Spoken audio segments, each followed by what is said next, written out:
listening to Proof Text, a Glossa House podcast by Dr. T. Michael W. Halcomb, Dr. Frederick J. Long, Dr. Mario Melendez, Dr. Jennifer Noonan, and J. M. Smith. Welcome and enjoy. Hello and welcome to Proof Text. I am Michael Halcomb, and in this episode, we're thinking about the fallacy of the week. And as you know, if you've been watching, I like to show social media posts that people have posted recently, or memes, or that sort of thing. So if you're new here, that's what's going on. And that's what we're going to do. We're going to look at a post that I recently saw, and I'm just going to go through and offer some insight into that, try to pick up on maybe some fallacies and logical breakdowns. So what I'm going to show you here is kind of a little bit different than what I've been doing lately, because this is actually a direct quote from scripture, and that's really all it is, with a picture behind it. Now, if you're watching, what we see on the screen is two ladies facing one another, and each of them is holding what looks like maybe a bag of groceries, and perhaps one of the ladies is homeless. It's not clear if she is or not, but the other lady is opening her bag of groceries to give the seemingly poor lady or homeless lady, whatever, maybe some of her groceries. That's the image. And then the text, the Church of the Nazarene logo is overlaid on it, unfortunately. And then we see Romans 13:10 as the citation, and here's the translation it gives. Love does no harm to a neighbor. Therefore, love is the fulfillment of the law. All right, so this one is interesting because it's literally just a verse of scripture. Now, the image is sending something. The Nazarene logo is sending something, or conveying something.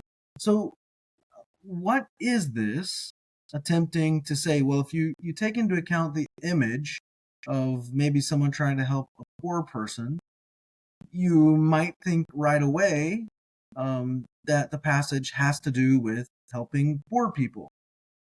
But in the context of Romans 13:10, that is actually not the context at all. So the image works toward skewing the interpretation in a certain direction and making us think that that verse is about helping poor people. Now, if this image wasn't here and we just saw the text on its own, the verse on its own, it could be taken to mean a bunch of different things.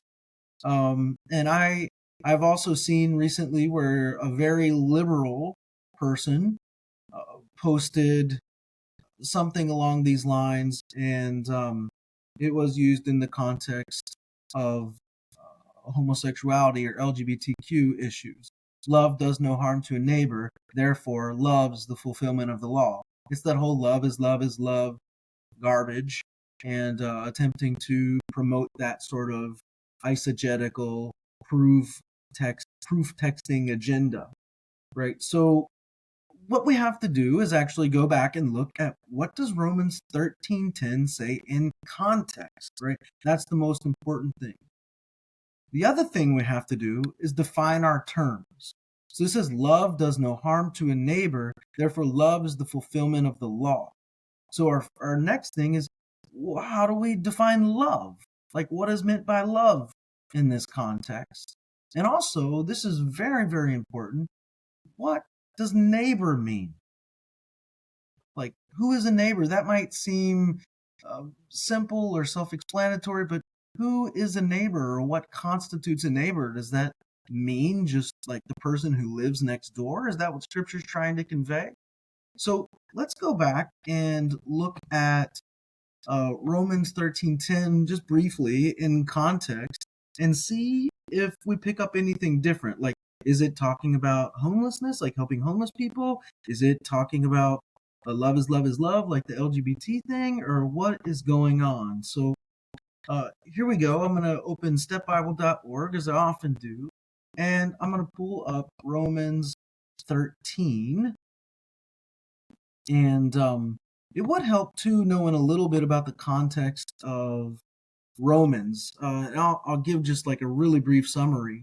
But Romans was written after a time where the Roman government had essentially kicked all Jews out of the city of Rome, and this included Jewish Christians.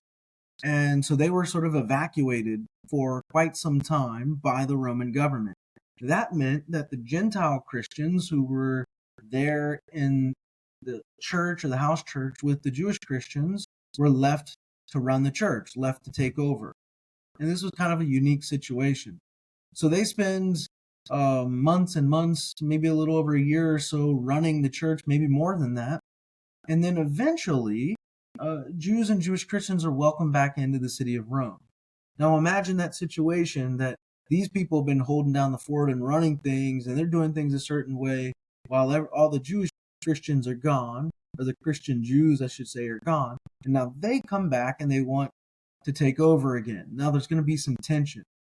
And so this is sort of one of the reasons, if not the main reason, that Paul is writing, to help deal with some of this tension. And so there really is this issue of how do you love your neighbor amidst this tension. And so in that context, the neighbor is actually your fellow Christian. And so we'll just go there really quickly. How do we define neighbor in Scripture? And in my view, if we look back across the Old Testament and even the New Testament, neighbor love isn't talking about the person on your block to your right or your left or across the street. That's not what neighbor love is in Scripture. Neighbor love, first and foremost, predominantly, mainly, is loving those within the family of faith, those within the household of faith, fellow believers. Right? So when we hear, oh, love your neighbor, and we sort of chalk that up to loving everybody on your block, well, fine, love everybody on your block, but just know that's not what Scripture itself is referring to. It's referring to loving people within the family of God, in the kingdom of God, people within the faith, and putting them first. Right? And so you have this whole issue of where Jews and Jewish Christians, Christian Jews have been kicked out, and this is largely what Romans 13 is still dealing with later in the letter. And Paul begins in verse 1, Romans 13:1, let everyone be subject to the governing authorities, for there's no authority except that which God has established. The authorities that exist have been established by God. So he's going to keep going. Consequently, whoever rebels against the authority is rebelling against God, or against what God has instituted, and those who do so will bring judgment on themselves.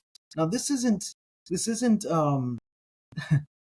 is often used to do this sort of thing where Christians are told they have to obey the government. And there is some truth in that, but when a government is acting tyrannical, it is actually the Christian's job to remind them of who put them in that place and what their role was, namely to look after God's people. Right? And so that may require calling them to account and challenging them. So this is what Paul is saying here is, look, we just went through this big socio-political turmoil where our fellow Jews and Christian Jews got kicked out, and now they've come back. Just fly under the radar. Don't draw attention to yourselves, right? And especially don't draw attention to yourselves by doing all this in-house bickering with your Gentile brothers and sisters in Christ. Keep a low profile. That's what he's saying here in Romans 13. In verse 3, he goes on, for rulers hold no terror for those who do right, but for those who do wrong. Again, if you're making a scene, you're going to draw attention to yourself, and you might pay for it, and everybody else might pay for it. It says, do you want to be free from the fear of the one in authority? This is the Roman government, right? Then do what's right, and you'll be commended. Don't draw attention to yourselves, is what he's saying. He says, for the one in authority is God's servant for your good. Right? When they're doing God's work, it's for your good, but when they're not, obviously it's not. It says, but if you do wrong, then be afraid.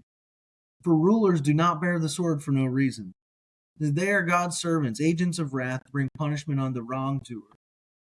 Therefore, it's necessary to submit to the authorities, not only because of possible punishment, but also as a matter of conscience. Again, don't draw attention to yourself, to the church. Like, keep things cool, keep a low profile. This is also why you pay taxes, he says in verse 6. For the authorities are God's servants, who give their full time to governing. If you don't pay your taxes, you're going to draw attention to yourself and make everybody look bad. He says, give to everyone what you owe them, verse 7. If you owe taxes, pay taxes. If revenue, then revenue. If respect, then respect. If honor, then honor. And here he says in verse 8, let no debt remain outstanding except the continuing debt to love one another. For whoever loves one another has fulfilled the law. Of course, he's talking about the Mosaic law here. And he'll say in verse 9, the commandments. He's going to actually cite some of them. You shall not commit adultery. You should not commit murder. You should not steal. You should not covet. And whatever other command there may be are summed up in this one command. Love your neighbor as yourself. Love does no harm to a neighbor. Therefore, love is the fulfillment of the law. Okay, so this is a problem where actually our modern chapter and verse numbers get into play, cause problems, because we can easily separate 13:10 as the picture or the meme did and isolate it and keep it by itself with no context of the preceding 9 verses. But really 13:10 is connected directly to 13:9 and all that comes before. You should not commit adultery, murder, you should not steal, covet, whatever other command there may be are summed up in this one command. Love your neighbor as yourself. Love does no harm to a neighbor. Therefore, love's the fulfillment of the law. Right? So they go together. And here's where we ask again, well, how do we define love? And how do we define neighbor? Right? Well, if we define neighbor as predominantly those within the household of God, well, think about this. Love your neighbor as yourself. Love those within the household of God as you love yourself. Love does no harm to a neighbor, right? And so if you love those within the household of God, you're not going to do any harm to them. Loving those in the household of God is the fulfillment of the law. So this brings us back to a question I've been dealing with in the podcast lately. How do we define love? It's a very simple definition, a very good Christian and scripture-based definition. Love is wanting God's best for the other. So let's think about this. When we read love your neighbor as yourself, it's saying want God's best for those in the household of God as you want for yourself. For love does no harm to a neighbor, right? Want God's best for those in the household of faith, and that looks like doing no harm to them, right? Not making a scene, not drawing attention to them, not bickering with them, not jockeying for position or power. Therefore, love is the fulfillment of the law. Therefore, wanting God's best for the other, that is fulfilling the law. Right? So there's all kinds of problems going on when we just commit this fallacy of ripping a verse out of context, right? Reading in isolation. This is also where we have some fallacious stuff that can come with some proof texting and eisegesis by having the modern chapters and verse numbers, as I said earlier. We also can fall prey to the fallacy of using modern definitions to define words like love and neighbor, right? So this is where we're going to read our modern context and definitions and understanding back onto ancient text and ancient culture, right? That's called anachronism. So it's the fallacy of anachronism. You don't read modern stuff back into ancient stuff. So just in sum, if we're looking at Romans 13:10 again, in the context of what was going on in the church at Rome at the time, when it says love does no harm to a neighbor, therefore love is the fulfillment of the law, what it's saying is if you're wanting God's best for your neighbor, that is people within the church, your fellow Christian Jew, your fellow Christian Gentile, that looks like doing no thing that will harm them, that will bring undue attention or unwarranted attention to them. Love, wanting God's best for them. When you do that, that is the fulfillment of God's law. All right, so this is a really important passage, and I hope that makes a lot of sense to you. I hope that brings some clarity. And yeah, just in general, I hope that helps. Interested in growing your ancient language skills but not sure where to start? Glossa House can help. From illustrated readers and short stories to lexicons and grammars, Glossa House offers a variety of resources for beginning, intermediate, and experienced ancient language learners. Head to glossahouse.com today. Glossa House, language resources for the global community.